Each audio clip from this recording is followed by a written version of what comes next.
Imagine कीजिए एक ऐसा वक्त जब हर तरफ सिर्फ अंधेरा था, रूहानी तौर पर एक ऐसा दौर जहां जुल्म, नाइंसाफी और भटकाव आम हो चुका था।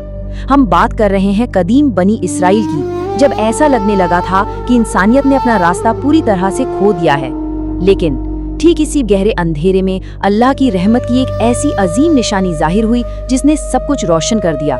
आज हम जिस खास वाक़ये पर गौर करने वाले हैं वो सिर्फ कोई तारीख का पन्ना नहीं है, बल्कि हजरत ईसा अलैहिस्सलाम की पैदाइश से लेकर उनकी जिंदगी का हर मरहला असल में हमारे लिए रहमत और नूर का एक बहुत बड़ा पैगाम है। तो चलिए इस सफर को करीब से समझते हैं। अब आगे बढ़ने से पहले जरा एक चीज पर गौर करते हैं। गुजरे हुए कल और आज के दरमियान एक बहुत गहरा कनेक्शन है।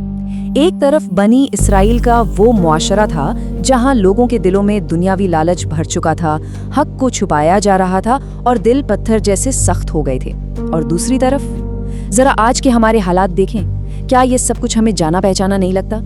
आज हम सब जिस तरह की मादी और दुनियावी दौड़ में भाग रहे हैं, अपनी अपनी स्क्रीन्स में इतने खो चुके हैं कि जो असल रूहानी हकीकतें हैं उन्हें पूरी तरह से नजरअंदाज कर रहे हैं। दिलों की वही बेरुखी आज भी हमारे आसपास मौजूद है। ये वाकई सोचने वाली बात है कि हजारों साल गुजर जाने के बाद भी इंसानी फितरत के चैलेंज कितने एक जैसे हैं।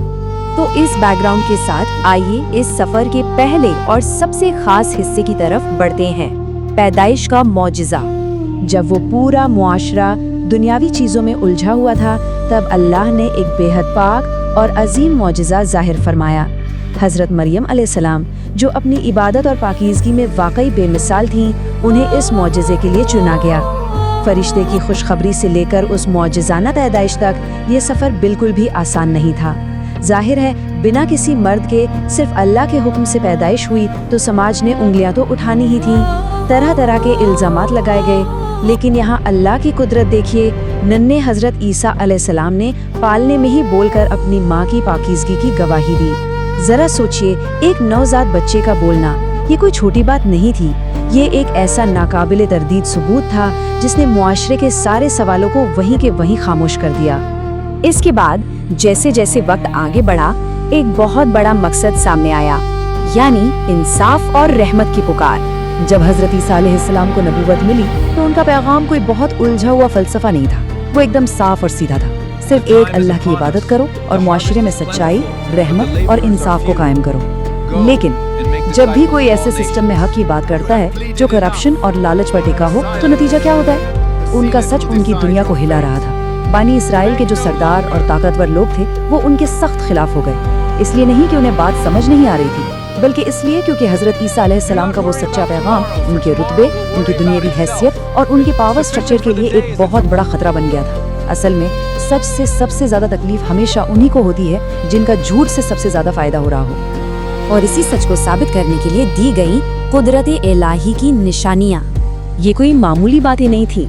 हजरत ईसा अलैहिस्सलाम को ऐसे मौजिज़ात अता किए गए जो आम इंसानी अक्ल को हैरान कर दे। अंधों को बीनाई मिल जाना, कोढ़ी को पूरी तरह से शिफा देना और सबसे बढ़कर लिटरली अल्लाह के हुक्म से मुर्दों को जिंदा कर देना। जरा तसव्वुर करें, ये मौजिज़े लोगों को सिर्फ एंटरटेन करने के लिए नहीं थे, ये अल्लाह की ताकत की खुली निशानियां थीं ताकि लोगों का गुरूर टूटे। लेकिन अफसोस की बात क्या है, इतनी वाज़ेह, इतनी साफ निशानियां देखने के बावजूद कई लोगों के दिलों की सख्ती ने उन्हें सच कबूल ही नहीं करने दिया।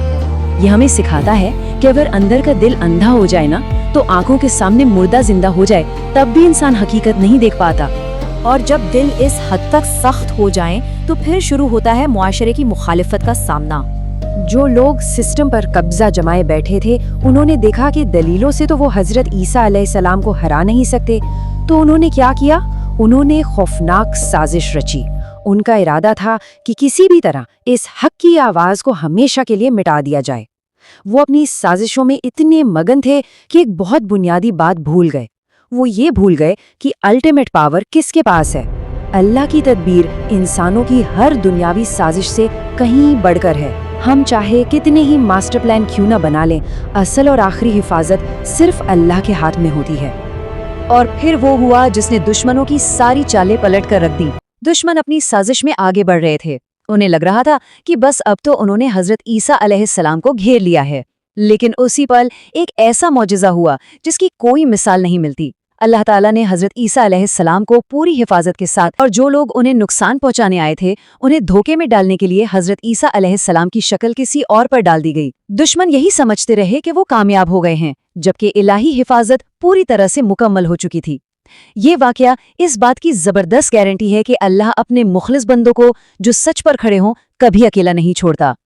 اس پوری ہسٹوریکل جرنی کو سمجھنے کے بعد اب وقت ہے روحانی تربیت کے لیے کچھ غور و فکر کرنے کا، کیونکہ دیکھیے ان واقعات کا مقصد صرف ماضی کی کہانیاں سننا نہیں ہے، ہمیں اسے اپنی آج کی زندگی سے جوڑنا ہے۔ حق اور سچائی پر کھڑے رہنا کبھی بھی آسان نہیں ہوتا، خاص کر آج کے دور میں جب ہر کوئی بھیڑ کے پیچھے بھاگ رہا ہو تو مخالفت سہنا بہت مشکل لگتا ہے۔ لیکن صبر اور سچائی کا یہی وہ راستہ ہے جو اصل میں اللہ کی حفاظت تک لے جاتا ہے۔ اگر ہم نیت صاف رکھیں اور حق پر ڈٹے رہیں تو اللہ کے منصوبے ہمیں وہاں سے بچا لیں گے جہاں سے ہم سوچ بھی نہیں سکتے۔ تو اس سفر کو ختم کرتے ہوئے ہم سب کو رک کر خود سے ایک بہت اہم سوال پوچھنا چاہیے۔ آج کے اس دور میں جب سچ ہمارے سامنے بالکل شیشے کی طرح واضح ہو تو وہ کیا چیز ہے جو ہمارے دلوں کو سخت کر دیتی ہے؟ کیا وہ ہماری دنیاوی خواہشات ہیں، کوئی جھوٹا غرور ہے، یا صرف سچ کو اگنور کرنے کی ہماری عادت؟ کیونکہ یاد رکھیے، خود کے دل کو سچائی کے لیے کھولنا ہی ہمارے لیے سب سے بڑا معجزہ ہے۔ اس سوال کو اپنے ذہن میں رکھیے گا اور اس پر غور ضرور کیجیے گا۔